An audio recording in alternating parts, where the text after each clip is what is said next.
केन्द्र सरकार मान्यवर कैबिनेट अर्थमंत्री श्रीमती निर्मला सीतारमण चलित मास 1 तारिख दिन संसद में केंद्रीय बजेट 2026 उपस्थापन कर बजेट उपरि आज राउरकेला सेक्टर 5 स्थित पांथनिवास परिसर जिला सभानेत्री पूर्णिमा क्रिकेटांक अध्यक्षता राउरकेला सांगठनिक जिला तरफ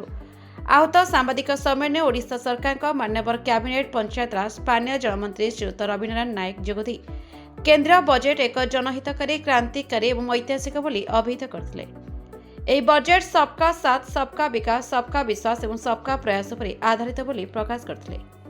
जो विषय उपर आलोचना करते ताहाटारे संलग्न कराई प्रेसमिट रघुनाथपल्ली मान्यवर विधायक श्री दुर्गाचरण तंती राज्य संपादक रामचंद्र हांसदा राज्य मुखपात्र धीरेन सेनापति राज्य कार्यकारिणी सदस्य जगबंधु बेहरा बजेट कार्य काउंसिल सदस्य तथा जिला मुखपात्र गंगाधर दास जिला उपसभापति अमरेन्द्र शर्मा और जिला कोषाध्यक्ष सत्यपद शर्मा सहित जिला साधारण संपादक अभिराम महाकुले और रंजीत नायक आदि उपस्थित थे। जिला मुखपात्र गंगाधर दास परिचालन करते। Bureau report express Odisha.